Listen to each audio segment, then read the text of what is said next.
again to the Professional Goblins podcast. As you can tell, I do not have video today, but otherwise, I'm Scott Gladstein, and with me, as always, is one of my co-hosts. Mike Myler. Hi, everybody. How you doing? And also, one of our co-hosts is... Savannah Broadway. Belly should be here anytime. And joining us today is... Scott, do you want to introduce yourself? Because I'm clearly the evil Scott, so that means you're the nicer Canadian Scott.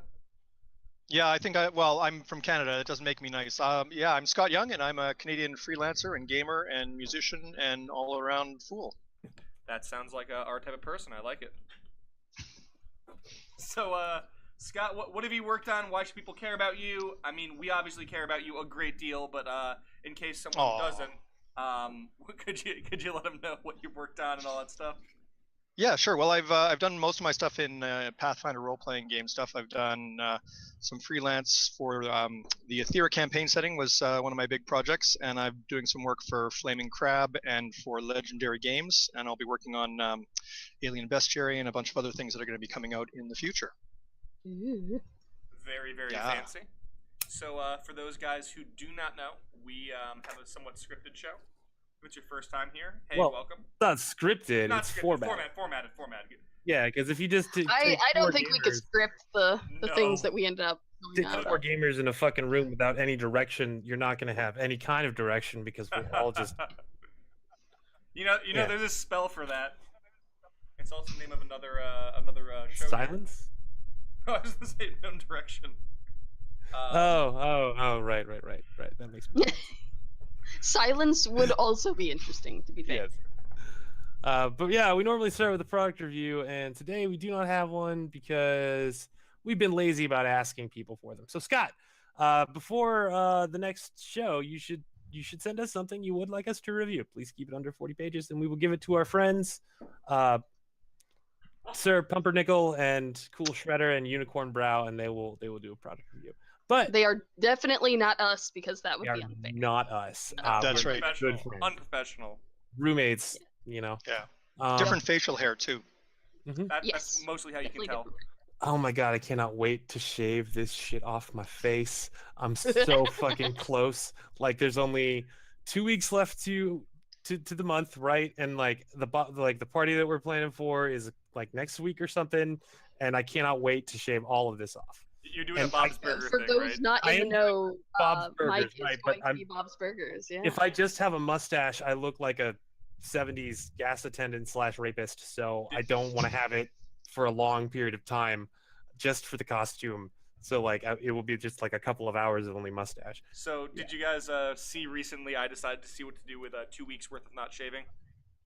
Yeah. Yeah, I look like a pedophile, like a rapist, and yeah, I am never doing that. My wife was always like, you should never do a mustache. I'm like, no, I'd look great. And then I did it, and I was just like, nope. Immediately gone. Immediately gone. Does not need to be. I could delete that for my life, and I would be happier. I plan on visiting the folks like briefly before the shave, just so my dad can like see like this is the horror that happens. Like this uneven. You know, they have selfies for that. Yeah, no, he doesn't do all that. Despite being very technologically gifted, he just does not. He's smart. He's like, I don't do social media or anything like that. I got this whole. Well, you could take a picture of it, go to your party, shave the mustache, and then show him the picture and be like, look what you missed. I guess. You could send him the mustache in the mail after you shave it.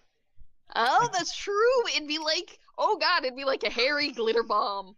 I got a guy who's a neuroscientist and like almost has his doctorate now at one point to smoke my chin pubes, but that is a different story. Hey Mike, so speaking of stories, moving on. So part 2. Take it away, Scott. Is your favorite character a kind of from a game you're in, or a character lesson you've learned while GMing or playing in another game? And Mike, this does not have to involve smoking of the pubes. Chin pubes. Chin pubes. They're very specific. Sure. They're just whatever you tell yourself, bottom keep asleep. right here. Just like just down these. Low? All right. Just none of this hair, but only the stuff coming off the bottom of your makes chin. It so much better. I know. No. Like all right. So Canadian Scott, I see you have a fetchling arcanist who doesn't understand human culture, which sounds hilarious. Yeah, I worked on a project at PaizoCon 2012, which was the Grand Convocation, and so by GMing that, you got a fetchling boon. So there's only about 25 of them out there, and so I thought I've got to do something really special with this character. And so he started off as a summoner that didn't ever summon his Eidolon, but then the Arcanist came out, and so he's an Arcanist occultist archetype. But most importantly, he has no idea what is up with humanity. He's from the Shadow Plane. He came here during a raid. He was basically abandoned here and captured, and he's become a Pathfinder solely by watching other Pathfinders. And his very first mission took him to a funeral. So almost all of his knowledge of human culture came from being at a funeral. And he's still trying to determine the differences in proper behavior between when there's a dead person in the room and when there's not a dead person in the room, because that apparently affects the way humans react to things. Fist pumps are a good greeting, but not when there's dead people in the room. And you don't greet dead people with fist pumps, apparently. So he's learning all of these things. He's actually kind of halfway between like a Blue Man from Blue Man Group and then 11 from Stranger Things, which came out like 2 years afterwards. Yeah. So sort of Blue 11. I like it a lot. Yeah, it's hilarious. I played him once in an online game, and that was a total waste because it's all about the voice and the gestures and the quizzical looks and things like that. Can you do the voice for us, please? But he sort of talked like Latka from Taxi, if you ever see Taxi, and often his greeting here. I'll move back. You see, hooray, hello, and most of the time he has no idea what is going on. But he always seems to pull something out of the bag, and his character developed at PaizoCon. We were playing a game probably at about 4 a.m, and I kept falling asleep, and I would only wake up when it was my turn for initiative, and someone would poke me, and I'd roll my dice and I'd fall back asleep. But the character sort of developed over the course of that weekend, and now I'm playing him on slow track because he's just so much fun to play. I don't really want him to go away, so. It's pretty awesome. We all have that character. I have Good Doctor that I keep playing. Oh yeah. That is excellent. I hope you don't mind totally stealing that shtick. No. I mean, I've stolen many shticks from other people. Every time I go to a con, somebody plays a character and has a trait that I love, and I build my own character around it so I can take it. It's the great tradition of role-playing games, right? Oh yeah, totally. Yes. I have or copyright infringement. I'm not sure. A confused character this week. So, as is my tradition with the Sunday game, I don't like. I got tired of just making characters that they betray and kill. So, I used who the fuck is my D&D character generator, and it came up with a half-orc sorcerer who doesn't recognize gender. And I was like, awesome. So his name was Farak Back, and he was like, he also didn't wear clothing. He insisted on being naked at all times. Is this naked guy? Yeah, this was naked guy. Like specifically hypercore naked guy. Hypercore naked guy? It was hypercore. Yeah, we ran into an orc shaman in the middle of the Adirondacks. I think it might have been. Was his name Farak Back, or did I give him something else? I don't remember. He was just naked guy to us. we weren't real big on names. Well, that was a Pathfinder game, so it would have had to be a different character, but it might have been like the same spirit. Because I played him for a while. He lasted. You would think that a naked, like, worshipping dead drow goddess half-orc sorcerer would be high on their fucking kill list, but no. Farak stuck around for like a full year, I think it was. Oh wow. Yeah, that group is pretty impressive. It was really weird too because he didn't recognize gender, and he was like gorgeous and constantly naked. So like everybody reacted to him strangely, and he constantly got disadvantaged for being, naked, and he just rolled exceptionally well. So like he got an audience with the king because, he rolled 2 18s, and the GM was just like, well, fuck me. Okay. Yeah, he agrees to grant you an audience. They tell you to wear clothes, but I think I know already now that you won't be. And I was like, that's correct. Yeah. Oh, Farak was good to play. And I don't know. That was just the best instance. I think, that was definitely the best instance of the who the fuck is my character generator giving me something that lasted and was really worthwhile.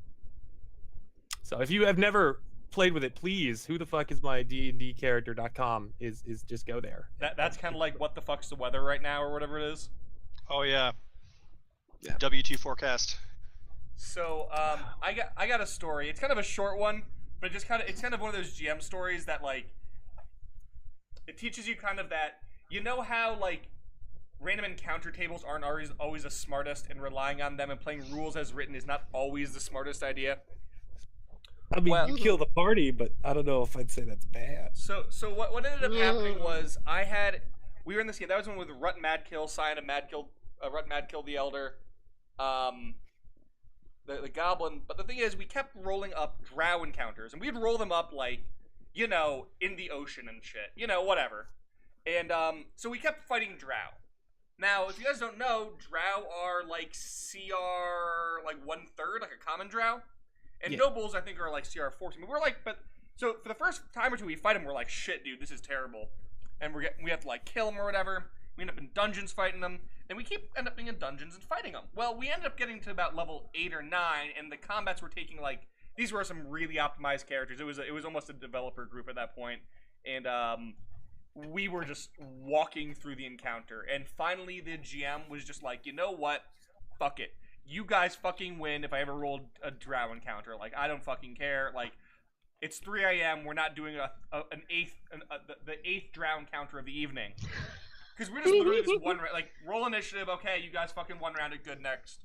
But if you guys don't know, they drop. I actually pulled it up here because it was useful. Pawafwi. They drop leather armor, light steel shield, a rapier, hand crossbow with 20 bolts, drow poison, 2 doses of it, and 3d6 gold and other treasure. But we kept taking all the loot. And drow nobles which came with the encounter, had something. They had a masterwork rapier or something. I forget. Let me see. I pulled up. They have. Yeah, the drow nobles get more shit. Yeah, like, that's part of the problem with them. Yeah, masterwork rapier, 400 GP, breastplate, those shit cloaks. like that. Wand of Cure Light, 4 doses. Anyway, so we kept rolling through these encounters. So we just kept stockpiling them. And then we kind of cornered the market on drow poison and, like, Cure Light wound wands. And rapiers. We had so many rapiers. We had hundreds of rapiers. You gotta, like, scrub the sigil off, though. It's a pain in the ass. And we were just literally like, guys, we fucking straight up killed, like, 1 million drow. Do you guys want this? You can buy it at, what, like, 25% cost? We don't fucking care. They're like, yeah, sure, whatever.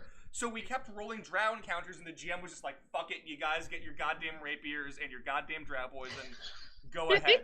But we kept rolling it, so by the end of the game, like, we were like level 16 or 17, be like, and then I rolled a drow encounter. All right, here's your fucking loot. So we kept selling it, and I think it became a plot point at one point that the drow, like, were trying to hunt us for some reason, and we ended up murdering the shit out of, like, most of the hierarchy of drow. And this was in Pathfinder. Like, you genocided the drow? Like, we went, like, they sent, like, their, like, heads of households were given, like, assassination tasks. So, like, their coming of age was to try to stop our group, they decided. And we just kind of rolled through them all the time. And, like, so most of the great houses of drow society were missing their scions because of us. And they just were trying to kill us right and left. Like, any time we went to the Underdark, it was just, like, armies of drow. And, like, the GM was like, here's a straight up, like, sorcerer. He's a priestess, like, of their deity. It was a custom setting. Drow are so lame. And it was just like, well, the thing is, we were better at hiding than drow were because we had 2 shadow dancers in the party and a ranger, and my goblin had, like, plus 40 something to stealth, as I've said before. Yeah, and these drows were like, I have a plus 8! And we're like, it just, like, walks out of the darkness, pops a cap in their ass because he had a gun, and was just like, yeah, you ain't fucking stealthy. I saw you coming miles away. But yeah, that's how we cornered the market on all things drow and destabilized an entire economy thanks to random encounter tables. That sounds like something Mike would do. I'm impressed. That's a Caleb thing. Caleb is a fun GM.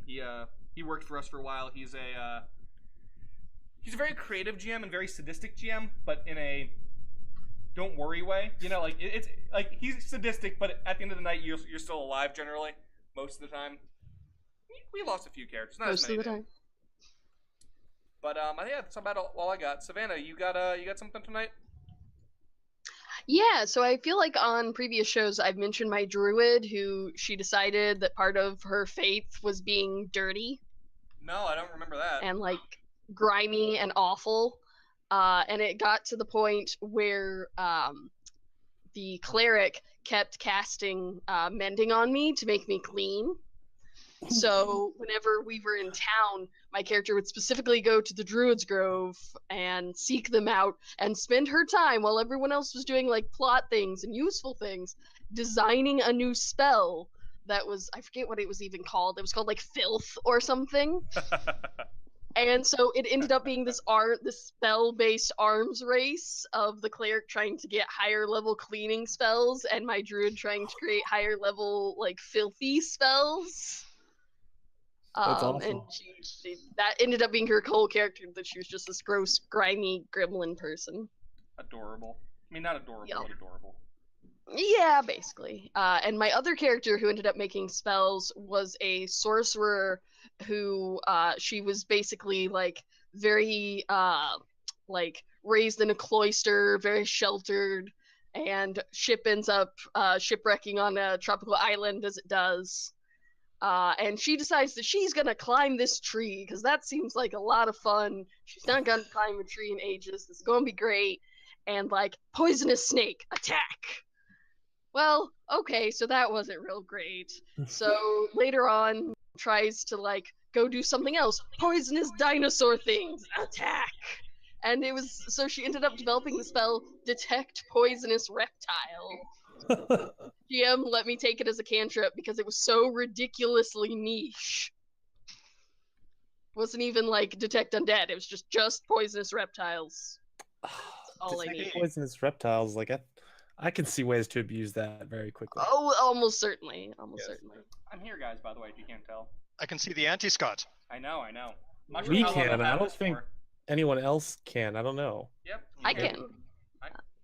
Here, you can see me now because I have my phone going up. Kind of. It's kind of a weird way We of can looking kind at of it, we can see you in the little square on the feed. I don't know if you're gonna get in the big square. I do, but it's Oh, like, there you go. You're there. You're Yeah. there. All right. Okay. Anyway, There you go. cool. All right. I never designed spells. I did have a dude who was like all about the battle wagon, and the GM who was really difficult with me in that fucking game was all about George, because I was, again, this was an issue where I was just like, fucking God, you guys, it's fine. I'll play a wizard. You guys want a wizard? I'll make a wizard. His name's fucking George, and he casts spells, and that's it. And then I decided to make his thing the battle wagon, but I never got to make the battle wagon. Like, Oh. I did all these plans to make the battle wagon, and I was never allowed to actually have the battle wagon.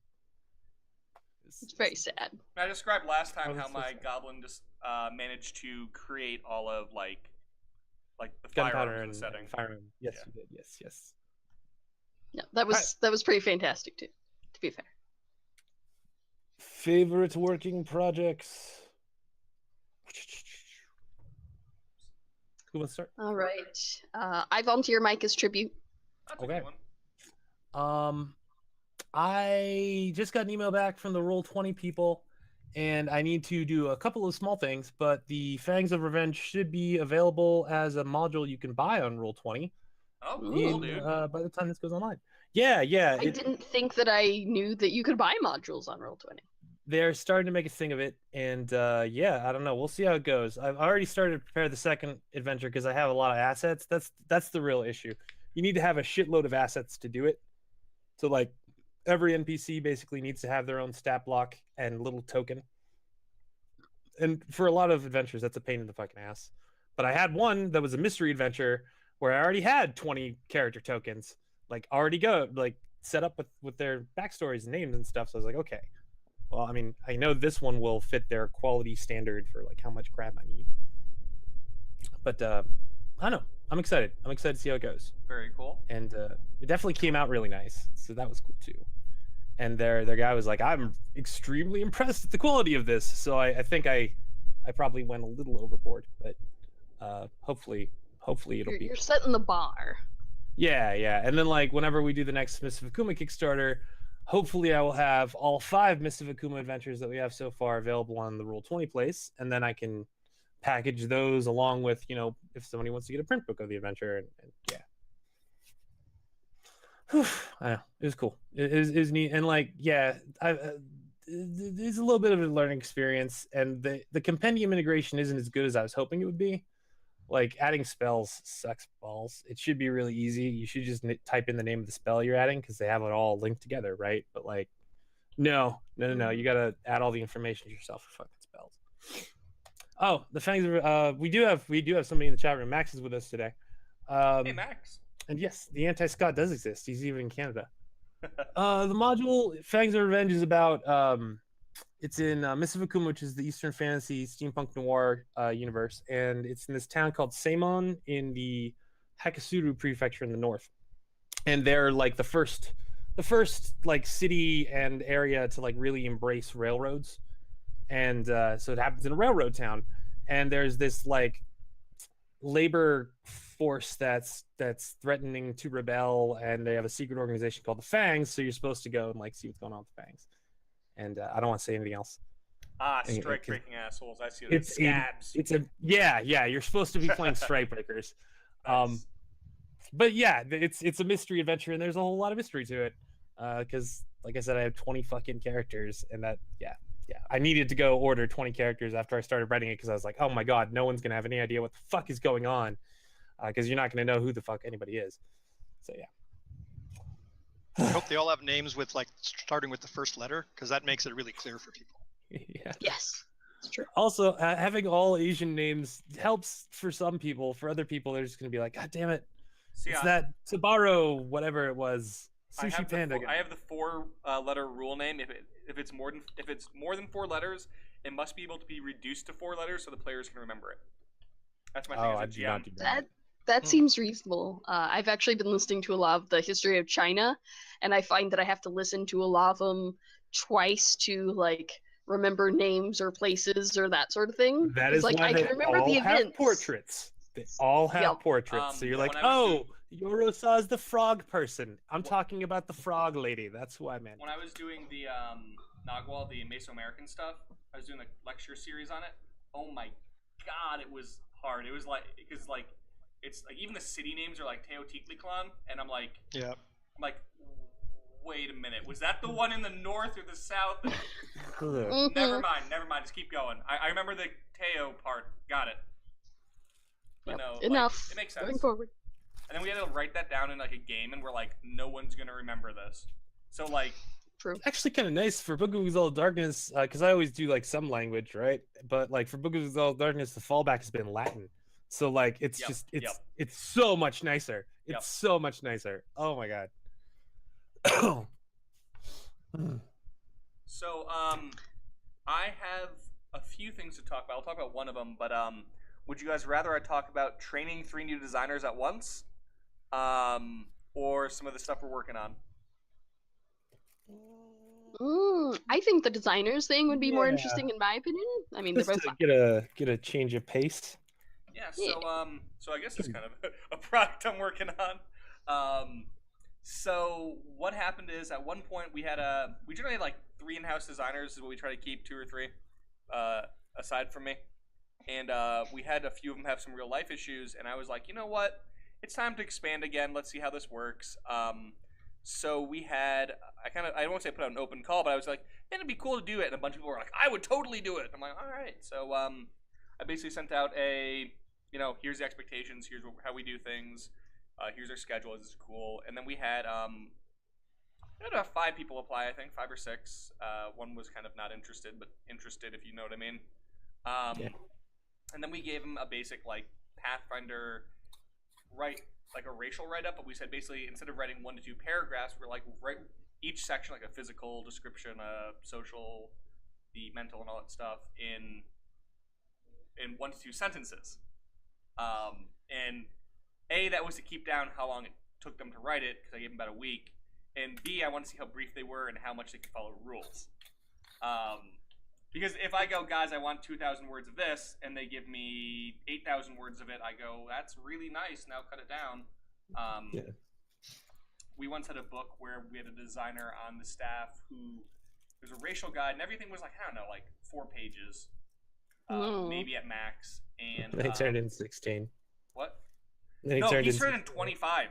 25. What? And I was like, dude, I will not. For one race? I was like, dude, that's cool, but we can't put that in the book. And they threw a fit on the phone. I kid you not. I was like, dude, these were the expectations that were laid out. And he's like, no, Robert. And he's just throwing like fit on the phone. And I'm like, I know you got a lot going on in your life, dude, but like, don't take it out on me. And I ended up cutting it down to like, I don't know. I think I cut it down to like 10 by the end of it. And he was not happy. Which is still much more than 4. Yeah, I mean, it was literally like 2 or 3 racial entries worth of things. But anyway, so I had him write it, and then me and Ian, my editor, and sometimes designer, went through them. On one of them, we sent it back with 40-something edits. It took like 2 work days to go through everyone's stuff. Then I brought him on, and I literally went ahead and I had this huge training doc. I walked him through it. I'm familiarizing them with Pathfinder and Starfinder. Because that's what we do mostly, and it's an interesting experience because stuff that we kind of take for granted. It's like teaching someone technical writing is pretty hard, but when you do it like incrementally and slowly, kind of. Sorry, I'm trying to get close to the mic here so you guys can hear me. Like we assume, okay, yeah, pronoun use in Pathfinder is very distinctive, and you can circumvent it if you want to. Or here's how you write, a class feature, and some of the stuff we came in, even with a template, was really like rough, and we're like, all right, we have to do this, and this. We walked him through, and the thing was, one of the guys couldn't get in for my first time around, but we thought he was gonna be in like 4 or 5 hours later, so I'd have time to work with these guys and then go jump on him. But he came in because he didn't realize the time zone differences. Immediately after I finished it and assigned them to do something, and he popped on, I'm like, oh god. So I gave the same lecture, like 3.5-hour lecture, like Q&A thing, twice in like 6 hours. Oh my god, it was rough, and it's interesting to see new people and what they bring to it. And each one brings something kind of different. One guy worked at White Wolf for a while as an intern. One person is really familiar with the system but hasn't done any technical writing. One is like really focused on like video game design. He came from that angle. So he was giving me the up angle. So but so it's interesting trying to teach them all the components they're missing and kind of forcing them together. Like I don't think I'll be seeing anything good from them, and I've told them this. I don't think I'll see anything good from them for like 3 to 6 months. But we really train our people to hopefully do some good work. I used to train designers on that blog, and after this one guy turned in stuff, and I kept giving him advice. I was like, "You gotta do this way." I was like, straight up, man. I don't want to be rude. Are you suffering from dyslexia? And he was like, yes. And I was like, oh my god, okay, this makes way more sense. Just keep turning in what you're turning in then. Like, you're doing great. Like, but I kept like driving me nuts because I was like, oh, the format is crazy and like weird misspellings and stuff. I'm like, why is this over here? Like, I told you. Like, after the 4th time I was like, is there something that you're not telling me? And like, yeah, that's what it was. One of the things that was interesting to see was I was doing some review of stuff on homebrewed stuff. Sometimes I like to go to the Paizo boards and give feedback for people. And I know it sounds bad, but like, because I do all the formatting over here too, I like to have our documents, with a style guide, so we can like, just drop them in, InDesign. Mm-hmm. And this guy had the most atrocious like format, and I was just like, dude, here's my template. I use it professionally. Go ahead and copy it. I don't care. Just please fix this, please. Was Comic Sans or Papyrus involved? No, but instead of listing class features, he listed level 1 and then just put a bunch of like stuff, and then level 2. But on the chart, he gave them class feature names, and on the thing he didn't. And I'm like, yeah, that sounds like a mess. But yeah, so yeah, training them is pretty interesting. And they're coming out. Hey guys, if you're watching this, guess what? You're a topic of discussion. But yeah, I don't know. It's a good time. I'll read it. Maybe I'll translate my notes into what it is. It's interesting. Well, tell us something about the Aethera campaign setting that we don't already know, Scott. Other Scott? Oh, Anti-Scott, yeah. Yeah, well, I mean, favorite projects, it's kind of hard. I mean, Aethera was for sure a high watermark. It was such a big project, and I mean, if you know Robert Brooks, who was heading the thing up, I mean, working for him is a dream because he's just super supportive. He came on the show to insult me and tell me that my books are like trauma movies. Yeah. Yeah. Oh well, yeah, exactly. Well, yeah. Sorry, I'm going to have to side with Robert on that one. I know nothing about the topic, but just on principle, I'm on Robert's side. But yeah, I mean, it was kind of my first really big project. I'd done a few little things, and I'd done one sort of special event for Paizo, the Grand Convocation at PaizoCon. I wrote a quest for that, but this was really my first big thing, and I got to do a little bit of everything. And so now that the book is out and people are getting it and playing it, and of course Starfinder is out and people are talking about, is there going to be conversions, all those kinds of things. It's just really cool that all of a sudden these different ways of tackling sci-fi is out there. Like Aethera is really Pathfinder in space, and Starfinder is Starfinder in Galarian. They have a lot of differences, and I'm not sure which one is my favorite right now. I of course I started off as an Aethera convert, but now I'm doing some Starfinder conversion stuff, and it's just amazing to see all these people that have been playing basically fantasy, in various variations for the last decade or so, all of a sudden jump wholesale and embrace space and technology and stuff like that. Even just a few years ago, when Pathfinder Society suddenly had some tech scenarios and the tech manual came out and stuff like that, there was a huge backlash of, we don't want that, don't put that tech in our fantasy and stuff like that. And obviously that's changed. So it's really exciting, and I think that because of that, Aethera has really got a lot of legs for it. So I'm working on some stuff for that hopefully I'll get to announce soon. Cool. Yeah, Robert, I remember talking to him at PaizoCon about it. He was like, should we wait to redo everything in there for Starfinder? I was like, why the fuck are you talking? What? No, just publish it and then translate it to Starfinder. Get it out. Like, if you have it all now, what is wrong with you, Robert? Why are we talking? Go do the thing. Put it out. Yeah. Yeah, it was weird. We finished the book and it was basically ready to go into final design at the PaizoCon where they announced Starfinder, and it's like, oh my gosh. Yeah, and he was we've written the book, it's funded, it's literally ready to press print, and suddenly Starfinder is coming out. Are we going to be compatible? Are we not?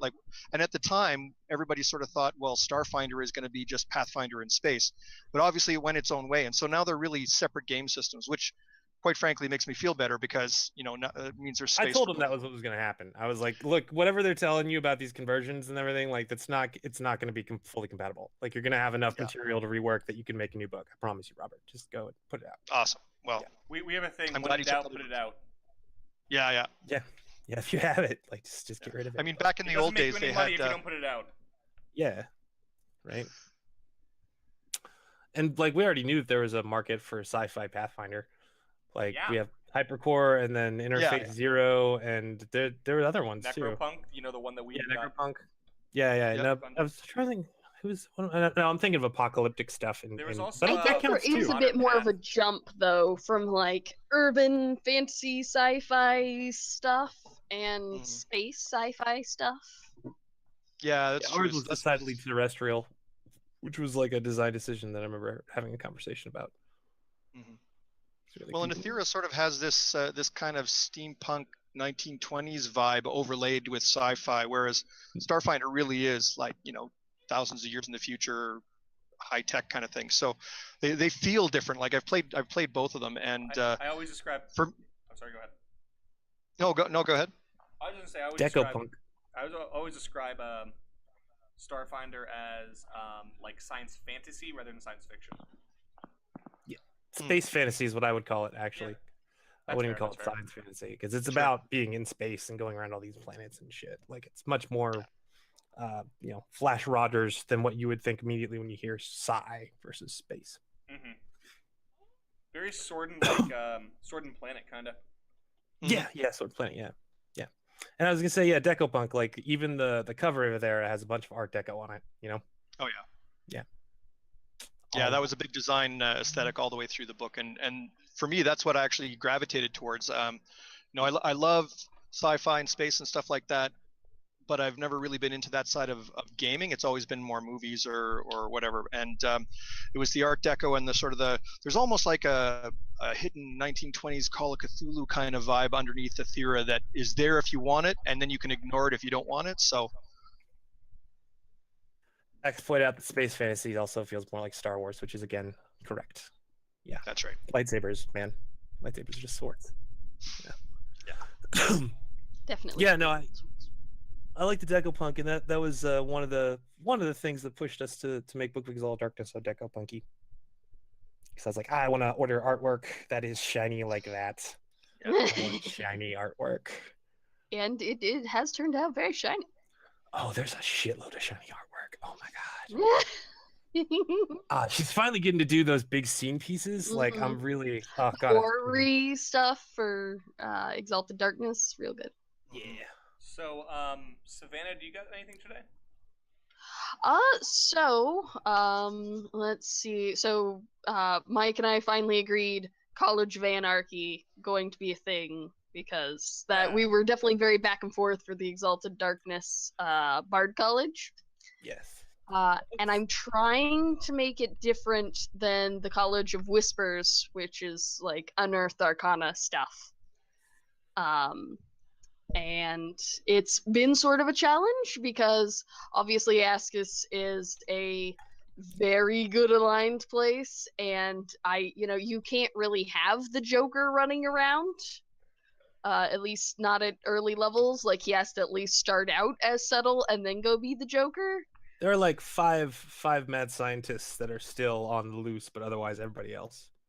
Right, but it's like they're in theory, like they have underground tunnels and stuff. Like, random person A can't just be like, I'm a mad scientist now, because no, they take them and the ministry puts them into reform school, and if they don't reform, then they end up going to the Smove Evil Preserve. Exactly. So, like, it definitely has to. So I tried to go with the fact that, like, they're totally into rabble rousing and like causing chaos and that sort of thing, but they're also, I feel, into not presenting as bards, because obviously the College of Whispers, we're not using any of that because Unearthed Arcana, right. But also they specifically, kind of like Dragon Age bards, they present as bards and they work off of the goodwill that people have for bards, and then they go do evil stuff or shady stuff or whatever. I figure the College of Anarchy specifically doesn't try to present as bards. And it's like, yes, no, I am just the barkeep who, maybe says a few suggestive words to get you guys to go on a strike that will turn bloody, or, whatever. Like, one of the common men you can trust what I have to say. I'm not one of these haughty-taughty adventurer types. Exactly. And, like, you might find them, like, being a noble's advisor and being like, oh man, those villagers over there, they are definitely going to revolt. You should send people in there. Nice. So yes, that is the unique challenge to designing an Ascus, I think.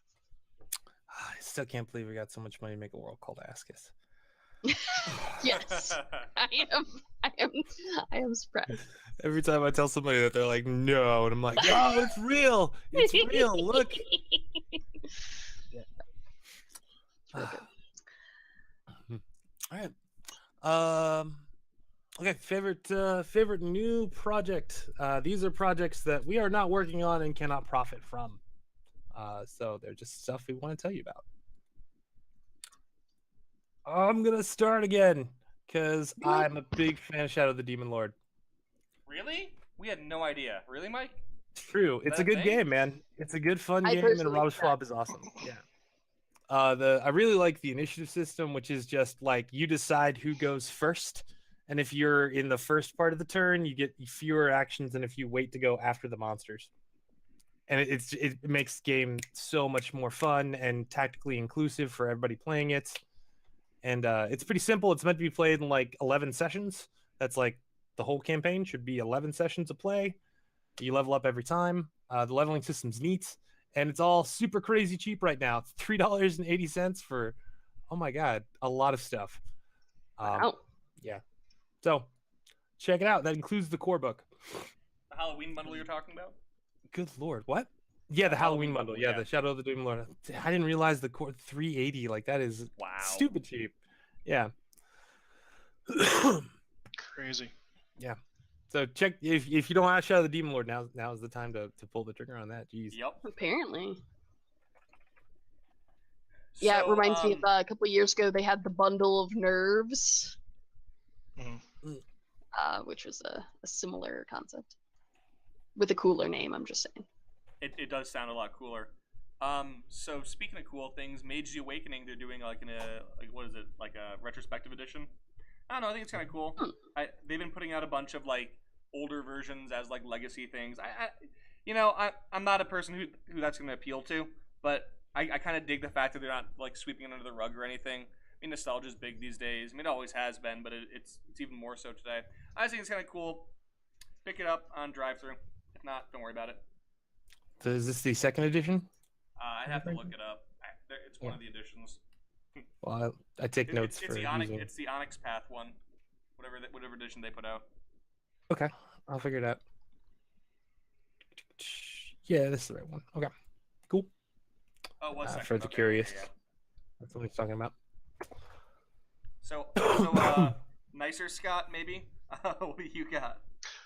Yeah, I've been pretty heads down recently, so I haven't been looking at a lot of new stuff. But we're just starting up a Call of Cthulhu game, which we haven't run for a long time, and the 7th edition is pretty elegant in terms of its improvements and things like that. It's not super new, but new to us, and it'll be interesting to see because we've got a bunch of people going from like Pathfinder, which is a very rules-heavy mechanical kind of system, to Call of Cthulhu, where it's sort of like, well, the GM just sort of makes stuff up and that's you accept it.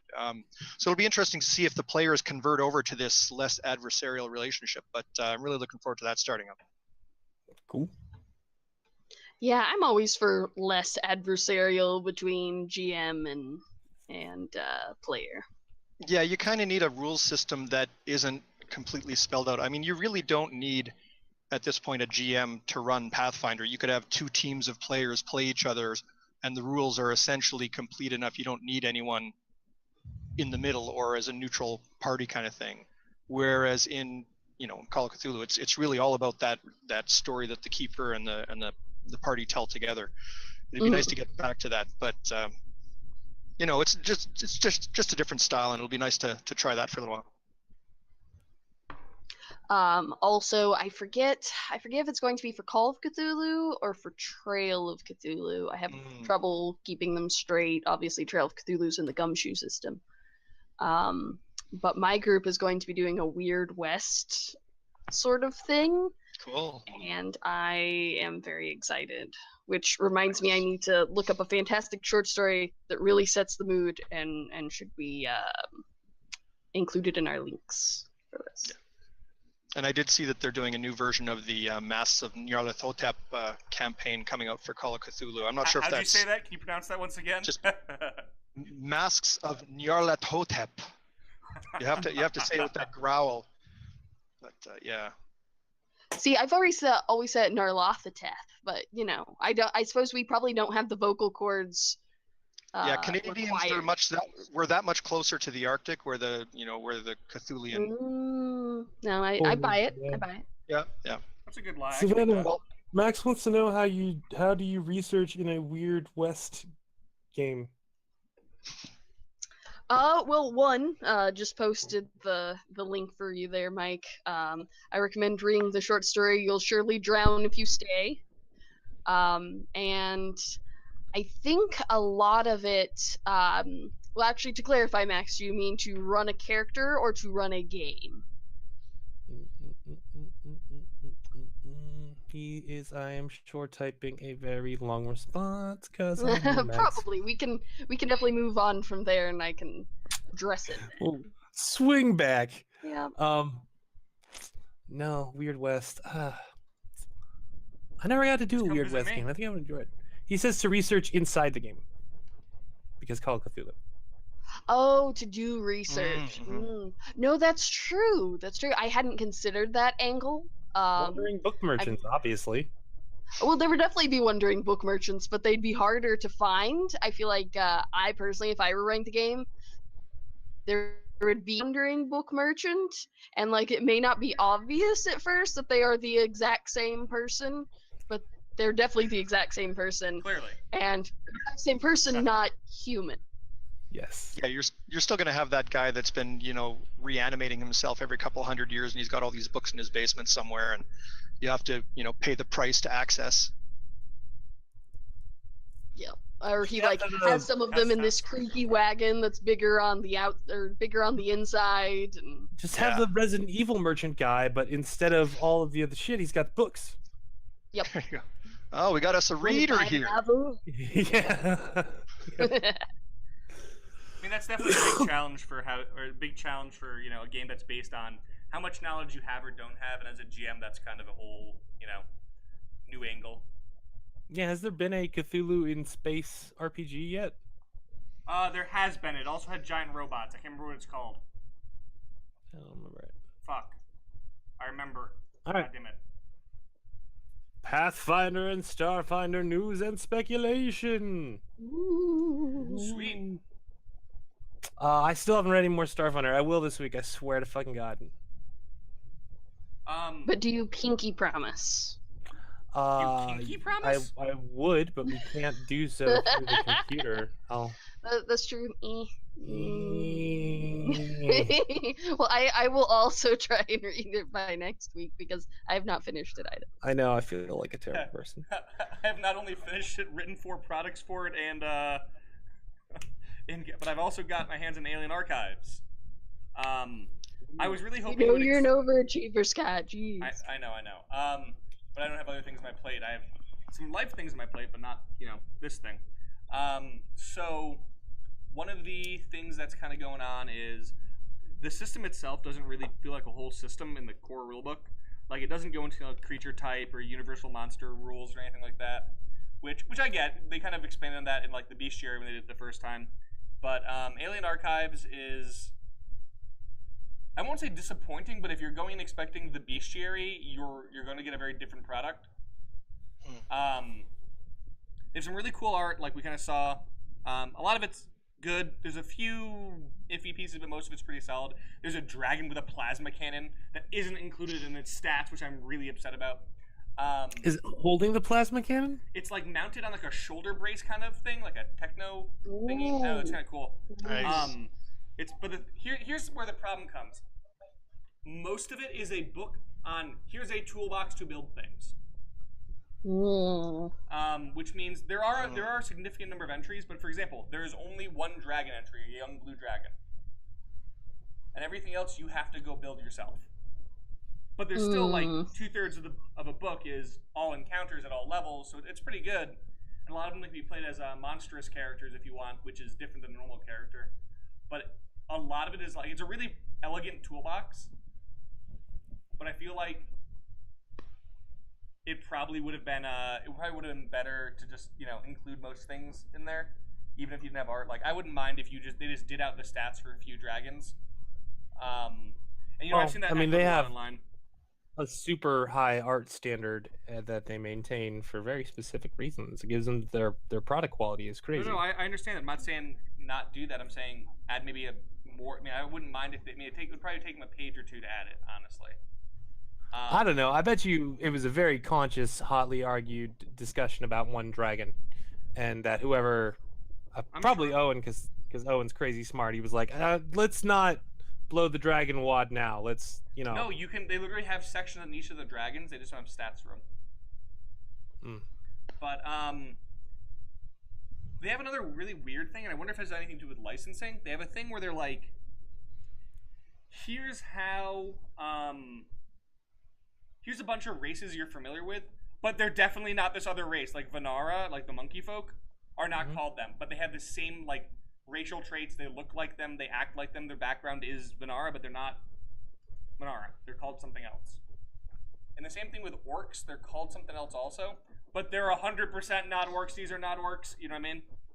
I was about to ask if they were called not orcs. Norks? Actually, somebody was complaining. We talked about that guy's article, how he complained about like, there's supposed to be more integration with Galarion and blah blah blah, and we're like, oh, you're not gonna spend all these like you just spent 10 years developing the IP of Galarion. Why would you expend everything now for Starfinder? Well, these are very clearly Vanara, like down to I understand that. And I'm telling you that feels to me that we're looking at like them making sure the foundation area is clear for later. I don't know. It just feels really weird, like in conversation, being like, I think they're called like the Hogorth or something like that. It's like, oh, the Hogorth are there, and the players will be like, you mean the orc? I'll be like, yeah, it's a fucking orc. Yeah. No, I'm saying that seems like. I really wish they at least like acknowledge it in a sidebar or something. I don't know. It feels weird to me. But yeah, the like I said, really solid NPC builder from what I've seen. I only got to read through it for about 30-40 minutes. The monsters are pretty solidly done. The first contact ones had some issues statistically in there. They weren't following their own rules. I was spot on though. I was very proud of myself. It was spot on about the whole how are they going to do creature types. It's just basically for effects to grab onto. Like if you're an outsider, things that affect outsiders affect you, and they're like you get dark vision too. By the way, subtypes you get a little bit more into like inevitables have like they're immune to these things, but that's about it. Otherwise, it's a pretty solid product. It's worth the money. People have been bitching about it, but I think it's definitely worth the few bucks. Was it $9 for a PDF or $10 for a PDF? It's worth it. I will get around to it after I read the core book, and I look forward to that. It's on the to-do list. Yeah, they're really quick build to do stuff in there. It's really easy to do it. All right. What is Thursty has evil plans? I mean, he always has evil plans. I don't see that this is news, but Yeah, Thirsty's actually local to me, and so one of the joys that I have is his vague statements, because he's of course under NDA for everything, and he takes it very seriously. But he's just chomping at the bit with this and this and this, but he can't say anything, and I know it's killing him. So it's like it's awful. I swear it's going to be terrifying. Yeah, exactly. Whatever it is. It's pretty funny to watch. Talk about who Thursty is. Oh yes, Thursty is what we call Thurston Hillman, who is the Starfinder organized play developer for Paizo, but he does so remotely. So I imagine most of the time he's in his pajamas on the phone, doing the work. But he's been freelancing with Paizo for since the beginning, basically. Yeah. Well, when I first started our Pathfinder Lodge, after about 3 months, this guy emails me and says, "Oh, I'm glad someone's running this. I wrote one of the scenarios. You want me to come down sometime?" And that was how I met Thursty. And that's cool. It's been a ride. No pressure. Yeah, exactly. Hey, that was the first Pathfinder game I got to play, because I'd been GMing up to that point. Was was Thurston's Vault, run by the author, and I survived. Cool. Yeah, that was good. And it's nice because you go to a con with Thursty and you get introduced to about 10,000 people all at once, and he can't hold all the drinks that people buy for him. So just standing near him is usually enough to increase your number of drinks for the evening. But yeah, he's a great guy, and I mean it's hilarious. People will see him at cons or whatever, but he's a really passionate designer, and he's just smart as a whip. So it's awesome to see him work. And I think it's great that we've got a local boy at Paizo now. Soon the Canadians will infiltrate the whole place, and our polite invasion will be complete. We've always had our eye on Seattle, so it's just really South Vancouver. Yeah. As someone down in Olympia, you're welcome to come all the way down here. Like I for one welcome our Canadian overlords. Yeah, the left coast could basically all join BC. So. That's totally fine. If I get the healthcare, I will definitely be a traitor in the ranks. Totally down. Uh-oh. How is are you still in constant pain or what? Oh, for kidneys? Yeah. Better. So for whatever reason, back spasms are a thing, and no one can figure out why. Yay! More that problems. sounds so it's much really fun. exciting. And they're supposed to tell me soon what my kidney stone's made of, so I can stop having that be a problem. But there's different kinds, like they're made of different things. Oh yeah, there are 4 major ones. Like I have an and there's adamantine like kidney a stone. bajillion subsets of those. I really hope you don't have an adamantine one. Oh, yeah. that would be terrible. No, the one that I'm hoping not to have, I forget what they're called, but it's essentially where, your kidney just produces too much of X enzyme. You'll always have kidney stones because fuck you. Oh, yay. So yeah, thankfully things are clearing up on that front. I don't always have to be on the good painkillers, which is excellent because they make it very hard to think. Yeah. Well. Cool. So, On that note, I don't. the joys of anything update. Advil. Yeah. Do we have any 5e stuff to talk about this week? I posted Not that some I'm stuff on my aware. Facebook, but I don't think it's appropriate for talking about here. Okay. Other RPG news. Other RPG Yeah. news. Really big news is WizKids got the 40K license. Yes, they did. But That's pretty big. interesting note is that they basically didn't call out the fact that they're going to do minis from her at all. I think that's staying at Games Workshop. Yeah. I think it basically Well, says why wouldn't it? Because yeah. no reason. Yeah. Um, Continue. They're gonna be doing dice building games, board games. Yeah, they got the Horus Heresy relic stuff and talisman and shit, right? Yeah, Fury of Dracula and Relic were called out specifically. It's taken over next year. Come on, dude. I know. I mean, not everyone's super down for this, but I think they're contingent with their line. They should do a pre-painted line. Yes. Get a lot of people into the game. That's some of the best stuff about WizKids, in my opinion. But they their pre-painted stuff is not awful. Yep. And it's like they haven't ever called that out, and I'm like, that's not going to happen then. If they did not call that out like as a big press thing, they're not going to do it. At least not. Yeah, also, this year. on a related note, if anyone knows if WizKids pre-painted minis are fish tank safe, let me know. That would be cool. A shark mini, and I wanna put in my fish tank. Be real And cool. then if you were like really careful about it and had everybody on their own like fishing line, you could have like actual underwater battles. Love it. See, there's a diner near here that has a fish tank set into the wall, and I don't know if it ever had water in it, but right now it has, I forget who, but like essentially a G.I. Joe and a Cobra, like scuba action figures that are hung on fish line, and it's pretty delightful. I mean, I do a lot Awesome. of 3D terrain for gaming, but I've never actually used water for underwater battles, so that's Yeah, raising the bar. That is raising the bar. Fucking dope. Oh my god! What, Mike? You could a way to do like aerial. So if you had like a lattice, and then you just hung everything on like a fishing line off each lattice, and then gave it slack, then you could have flying miniatures over your square battle map Sounds cool. and control the actual fucking elevation. You need to tell. Do you understand what I'm talking about, Savannah? Because you need to tell the order of the They do Emperor. that Sounds with obnoxiously complicated, but I get what you mean. It's not obnoxiously You could even complicated. denote It'll be the, obnoxious to make, but not obnoxiously complicated. Well, obnoxiously complicated to make, not so terrible to maintain. So Yes. one of the things you could do with that would be the rope you use for slack. You could denote like different, like every 5 inches would be like a different like height level. Yeah. You could just cinch it like little knots. It would be nice because our group, our Strange Aeons group, near the end was flying or air walking quite a bit, and we have like clear bases, classic and you thing, can't really stack them up above a certain bit, especially with the pewter minis because We used weigh so much, yeah. we used People love alternating checkers. colors of checkers because they lock together really nice. I almost always do online now, and it's really easy to track that. I just put a little number in their foot thing. But That's what we yeah, did. no, that'd We be do awesome. D20 tests.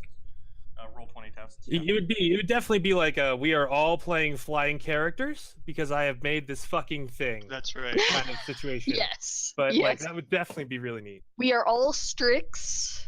Yeah. By And like the you can have way- your character on its own like yarn cord or something so you stand out. And everybody Mhm. can have a different yard cord color. Oh, that would be cool. Different colors. Oh, it'd be really great for In the Company of Dragons. Ooh, Yes, that'd for be sure. cool. The fucking- I like it a lot. Sorry guys, I just realized we had a blank spot in the left bar there. I fixed that. Sorry about that. My camera account decided to log off because my phone was overheating and almost out of battery. So none of my Gotcha. pretty face. You guys get none of it. Aw. Yell at him, Forrest Kirk. I will Yell leave. at him. He's in the closet sleeping. He doesn't want any of this. No. So let's kind of talk about the elephant in the room. We're not going to spend much time on this. We're just going to give you guys an overview and let you guys kind of decide for yourself. Well, let me preface this yes, please, because Mike. like this is a confusion thing that keeps happening. While I would like to take credit for being morally forthright, I resigned from the Imperia campaign about 12 hours before this controversy started. So it definitely would have impacted my decision, but like I just didn't know about it and I left for other reasons. And you can read about them on my website if you look up Imperia and spend like 2 minutes digging. So, yeah. The kind of long and short of it is, who was it? Jessica Price? Yeah, Jessica Price. Yeah, Jessica Price. Yep. Yeah. Posting a link here in the document, by the way. I can just type Twitter into my bar and it shows up. But yeah, Yeah, so that's basically, fair. Jessica talked about some of the interactions she had with Frank via after con. He added her on Facebook, and there was some I won't say mildly, there's some pretty creepy things he was saying. I mean, it was. Well, it started out with, I believe, posts on back in 2015. There was a mention about a woman who was. Yeah, that was after the fact, but yeah. No, it started out with him sending her a message Yeah, after PaizoCon being like, "Hey, if I was 30 years younger." Yeah. Which is. And then segued on to him essentially poo-pooing sexual assault victims, Yeah. which is shitty. For not And fighting then- back. Yep. And basically being like, if they freeze, it's their fault. And these were actual sexual assault victims. And they asked him to stop, and he was like, "No," because he's belligerent. And yeah. Yeah, that's kind of what happened, and he has not conducted himself well. Following that, we will let you guys kind of draw your own conclusions and look at the stuff. It's kind of all over the place now. It's unfortunate. And there have been who was it? Jamie Gates, who mentioned some similar goings on at Dragon Con. I didn't hear about that one, but yeah, it's not. Well, a let's good hear thing. about that one. I'm interested now. Yeah. So That's fair. That's fair. Well, I don't want to. Let me do because I think Brooks. Do you remember it? Canadian Scott. Yeah, Robert had posted a few of them. There were 3 of them that I saw all at the same time this morning, basically, and it was just sort of soul crushing to read all of this stuff. 3. And yeah, there were 3 individual cases that came that were sort of recirculated today, and it reminded me of the very similar local case that we've had right here in our own city with. Basically, it's the same story. There's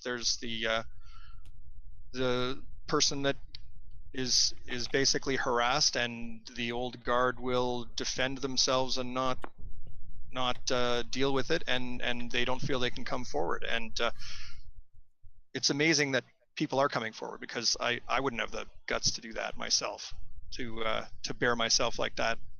And put myself up for the kind of harassment that they're now getting. I mean, it's horrible to see the comments. I mean, never read the comments, but really never read the comments now, right? It's pretty hideous. Yeah. The Well, and OSR it's is interesting to wonder how much of the hashtag Me Too stuff influenced. Like, it all hit about the same time, and I wonder what the. I think what probably triggered, well, I suspect one of the things that might have triggered Jessica was that somebody posted the preview Kickstarter link for the reboot that was like a backer-only update on 10 Cars Tavern and a forum. And Frank's response to that was to like legally threaten the website and forum moderators. Yeah, that's what I'm saying. Like, he's just good times. I think what I said earlier today on my Facebook wall is that if somebody cast baleful polymorph on him and he got his head stuck in a fence, Frank would decapitate himself before anybody could get over and cut him out of the fence. All right, so that's an interesting analogy. Like it's. Oh, I'm not saying it's wrong. It's just very evocative. So yeah, I don't want to dwell on that too much. It's something you guys should definitely look into on your own time. It's something we wanted to make sure was brought up. We had him on the show. We don't want to endorse that at all. Obviously. Yeah, I don't want to badmouth my former employer. Yep. In any case, so very unfortunate and disheartening for sure. Yeah. Well, and a wake-up call to everybody to make sure that we're not bystanders, we're not we're not 100%. cutting slack for stuff like that. Yeah. And Twitter is not playing nice with me because I had to reformat my computer and things are going slow. But there are other stories out there. Please take people seriously. Like, it would be absolutely no bonus in throwing around these allegations if they weren't true, because people take a lot of shit for them regardless. Yeah. So, what is this thing that? Oh, is that the other? Never mind. All right. So, other media of interest. Before we start on the Muppet War, because there will be one, we should mention that Warhammer 40K comics are coming out. I think that's cool. I have very high suspicions, though, because one of the parts about Warhammer 40K that makes it so alluring and appealing is that their standards for art are fucking insanely high. Totally. So bonkers. Yeah. Yeah, like I've only seen a couple of comic books maintain that, and they're normally special titles. They're not series. Yeah. So yeah, I mean, I don't know. The cover looked just like it might be okay, but we'll see. So the topic for discussion here is and Giant Robot Wars. We have Giant Robot Wars. Let's talk about that first. Yeah. Holy shit! I was happy I watched it, man. I mean, I don't know what everybody else was expecting, but it wasn't going to be Gundam. And as soon as I saw that they still had fucking plexiglass on one of them, I was like, okay, it's going to be a kids fight. Like, well, here's the thing, right? I backed them, and I read every one of their damn updates, and I went through the entire thing. They did not once say, "Hey guys, we're gonna stage aspects of this." I mean, like, if they had at the beginning gone, I wasn't expecting Gundam. I wasn't expecting Transformers. I was expecting some dudes to. The very ending was okay. Did Savannah and Scott? Did you guys see what we're talking about? Yeah, all right. Oh, sorry, other Scott. Oh, okay. I have not yet, actually. Do you know what we're talking about? No. So, Scott, do you want to give it the rundown? So, what was it about 2 years back? These guys announced that they had this cool giant robot they built. I take it back. Oh, yeah. Okay. And then some guys in Japan released theirs, and the Team USA went. The USA guys went, "Hey guys, want to have a giant robot fight?" And they went, "Yeah!" So then they kickstarted a big update to it, like $500,000, and got a bunch of backers beyond the Kickstarter. And this was a televised event, kind of. On it was really Twitch. cool. Like NASA got involved with their safety, and like the people who make ATVs for the military were like, "We'll make your track system." And yeah, it was like a neat like America coming together thing. Like I was down with that. I was like, makes me feel good about being American once in 2017. That's great. They end up having a first fight where they go against the old model. The Japanese robot punches it once and it falls over, and it's done. Literally like a 12-second fight. Not even. The second one, they used the actual updated one, which was way out of the weight class of the Japanese one. That was the fight that I felt was the most realistic, because they locked him up, but like it would have been over because he just kept one of them had a free arm and would have eventually caged the dude. I thought it was kind of cool, and then they split him up once they get in the clinch, so to speak. And the problem ends up being that they have the last one. The announcers suddenly go, "Oh my God, it's getting too close." No, it will be fine. And then, no, wait, we really gotta move. And they run off, and then the area collapses, and everyone, I'm like... That was lame. Yeah, and then things out here. I enjoyed like 75% of it, maybe 80% of it. They did give you Chainsaw for the third one, though. They did, and it was cool, dude. It was fucking cool, and I liked it. And then that last thing, I'm like, dude, if you had just said we're gonna like stage the last few minutes, or like we're gonna have some fun with the last few minutes of it, I don't know, or like, hey guys, here's the rules we're following, or hey, we're doing these stage distances or whatever, I'd be like, cool, that's pageantry, I'm down with it. But they literally sold it on their Kickstarter updates like, no, this is robot fighting. We're gonna keep ourselves safe, but we are gonna have like a moderated fight here, and it wasn't like anything else. It was that was just what it was, and it kind of kicked a lot of us in the balls. I don't know. It was better than what I thought it was going to be, and in about 5 years, I think it could be really cool. Well, here's the problem. They've now set a tone where it's like we're doing WWE rather than BattleBots. Is the problem? That's where I feel like they set the tone for. The capacity to get hurt in this is much higher, I feel, than in WWE.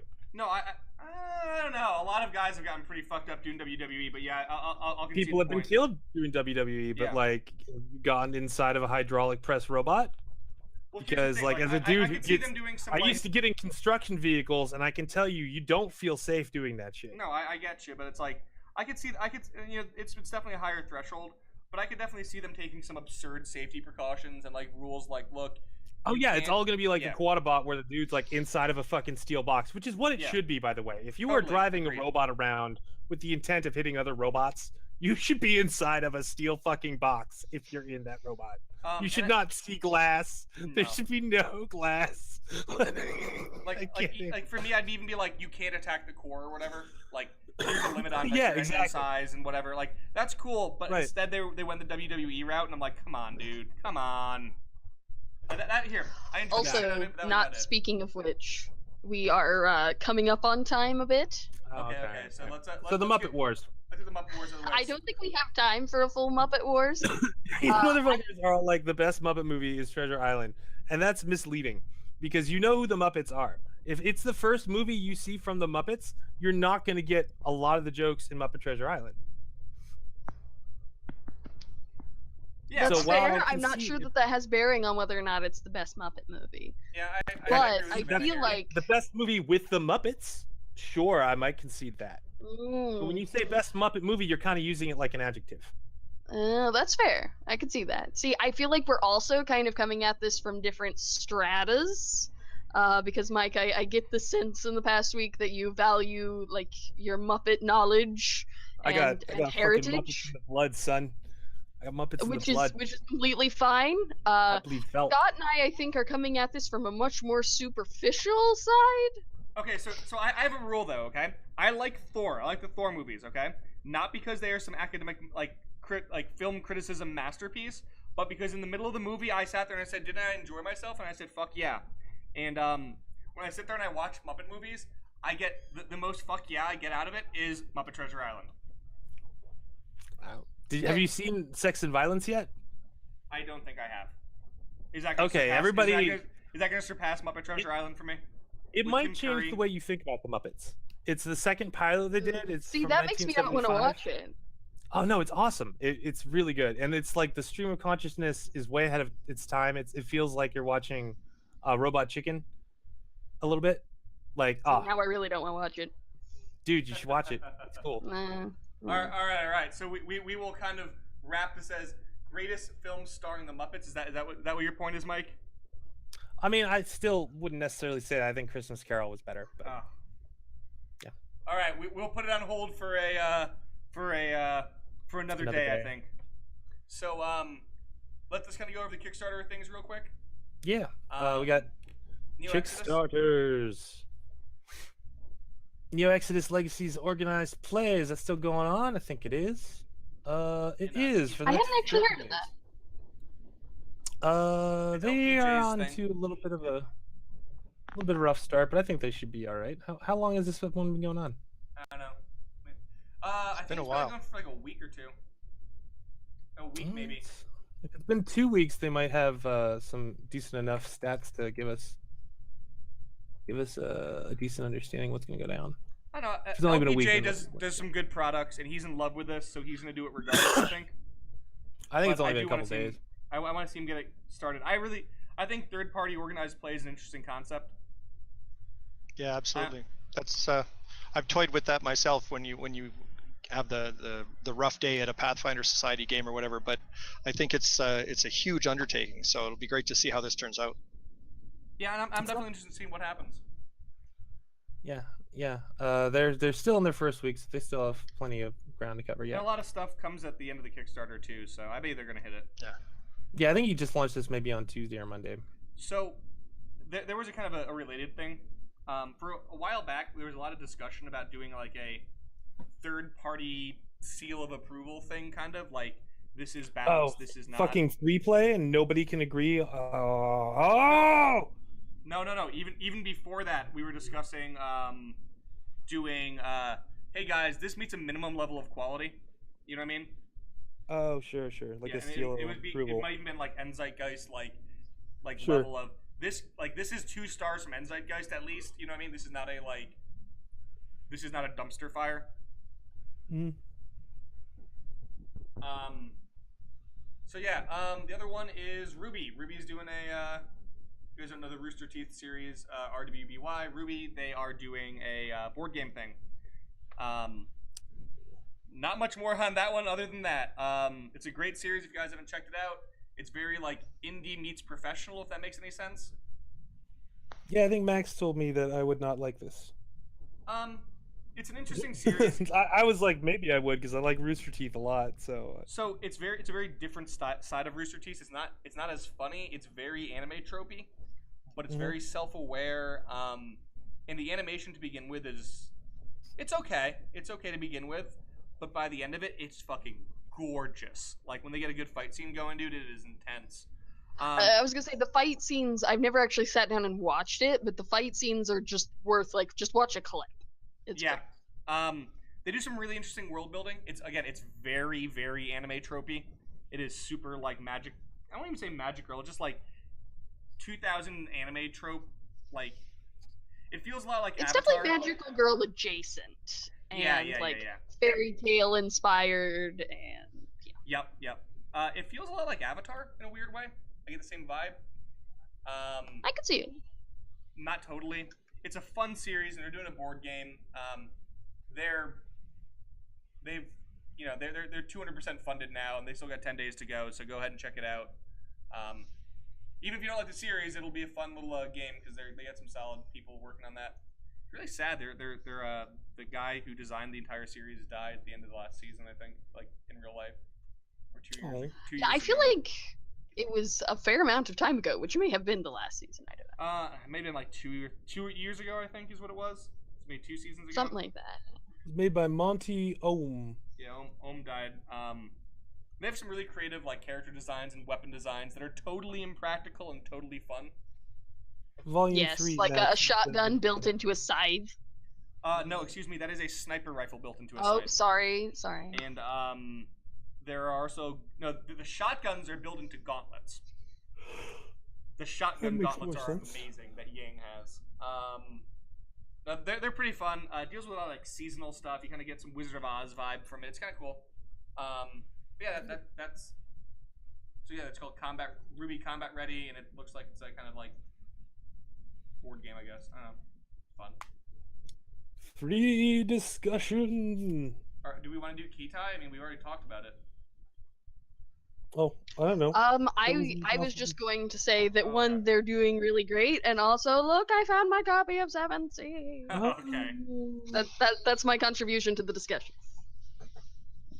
Oh, and Max said that Yang is always awesome, and it directly uses Wizard of Oz, and that most of the characters are directly idea based from fairy tales. Yeah, definitely. For RWBY.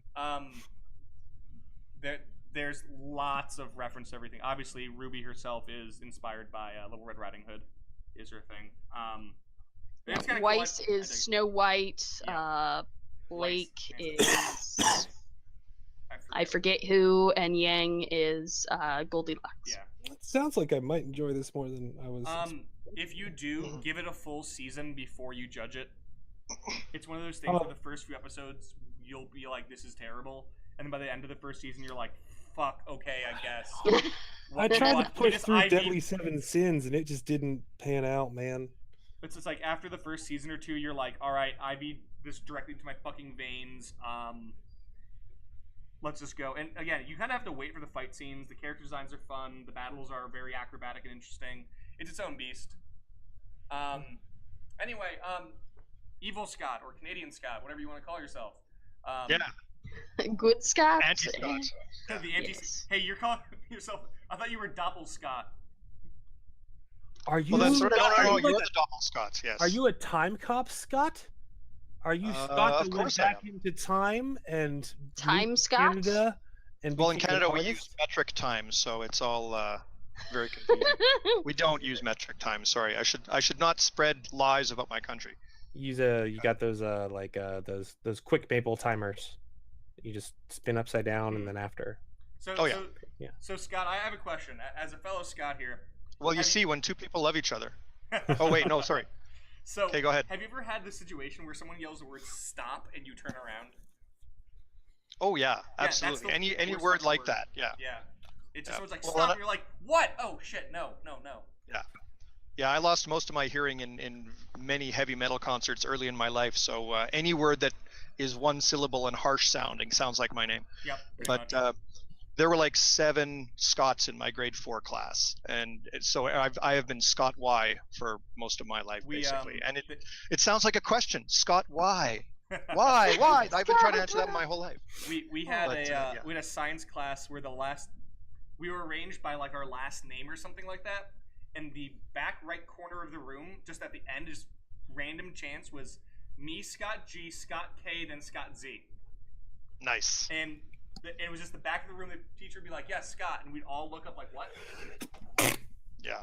We had that with Cody's in my class. Oh yeah. We only had 3 in our same grade. It was different. It was weird. Well, we come in 6-packs in general up here in Canada. So. Ah, okay. That makes sense. So it's like paranoia? Oh yeah, for sure. So Doppel-Scott, what are you interested in talking about today?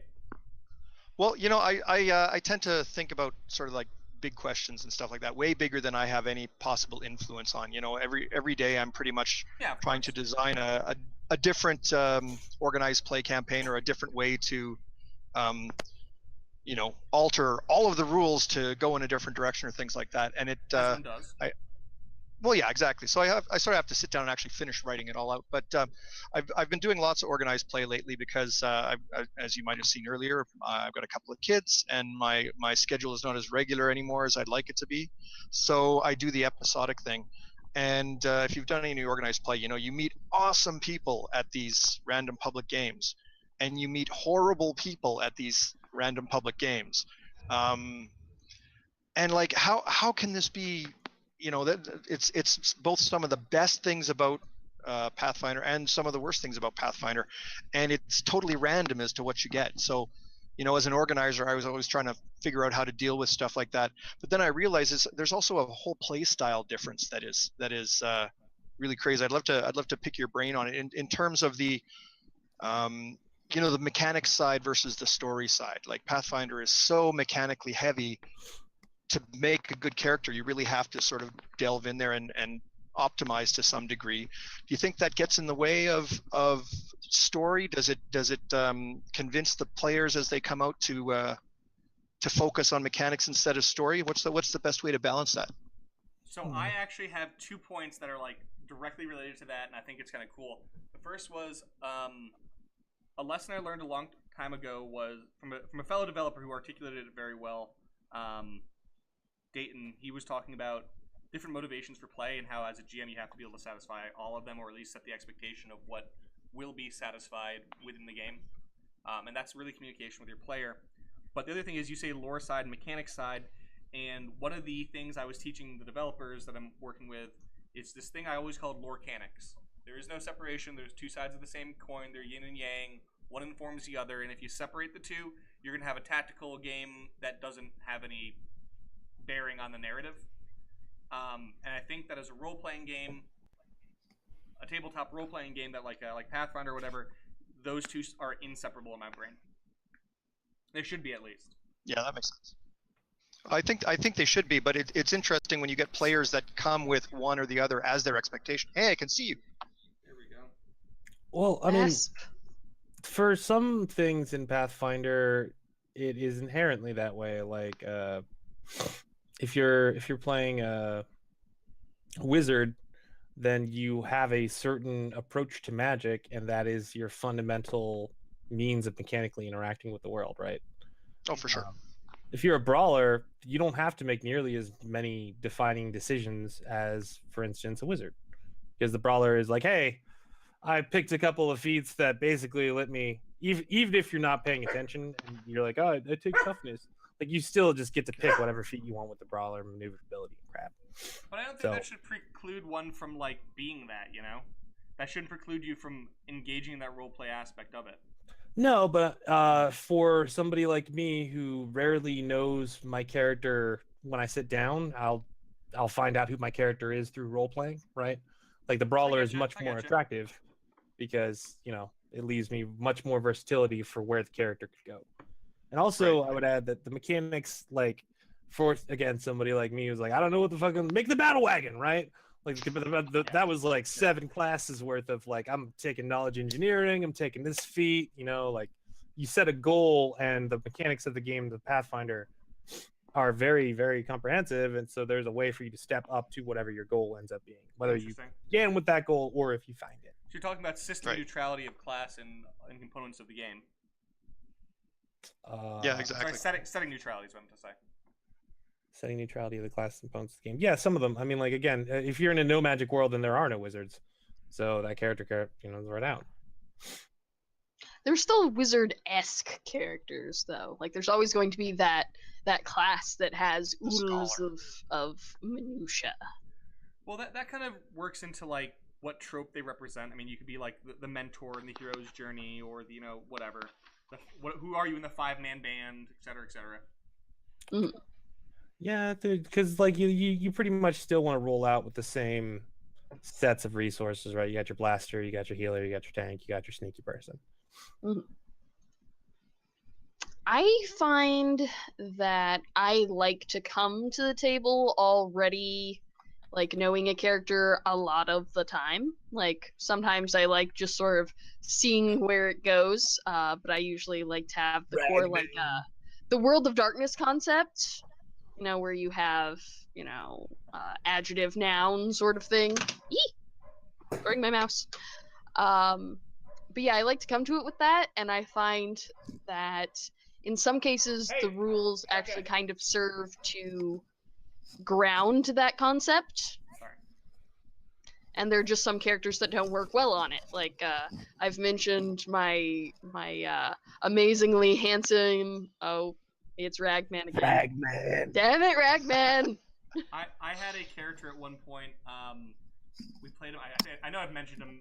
John Maelstrom, Cleric of Maelstrom, who I based the entire character concept off of a single prop I brought to the game, which was one of those creepy white face masks. Like just the blank one, and I was John Maelstrom, Cleric of the Maelstrom, because I was terrifying all the other players, and everyone got to define their character by their relationship to mine. One of them was horrified of me.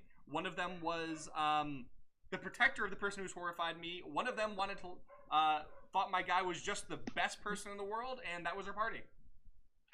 Nice. No, I brought up Ragman as an example because, like, it's a really good one. It's like you designed part of the demolished ones, right? And then no, I wrote the short story for it. you wrote the short story, but you'd run it for like 7 people or however many things before. Oh yeah, I've run it so many times. Goldfish Mike walks in there, and they're like, you hit stuff and you're intimidating or something, and then like immediately that became Batman with no budget, and that extended the length of what should have been a 2-hour game into like how many, like 15, 16 hours. Yeah, like so many sessions. So the mechanics just weren't there for my crazy like horse punching fucking Batman knockoff. Yeah, well, it's like my handsome actor dude who got kidnapped by fairies. Like, part of his thing is that, like, he was so gorgeous and talented, he was kidnapped by fairies. Like, you can't get that in a level 1 Pathfinder character. Yeah. Most, like, not realistically, and have everything that was brought to the table with that. If you go way too far off the map, then and the mechanics can't support you, then like what good was your character idea, right? So right. I think we're actually coming up on time here, guys. I don't know. I got to start changing what the things say, because they say till 9:30, but I guess now it's just an hour and a half. So. Okay.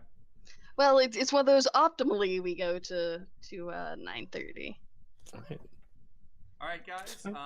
Once again, kind of thank you for joining us, Evil Scott. It's good to have to know that I am not the evil clone, but that's what an evil clone would say. That's true. So you're pre-TEC, Scott.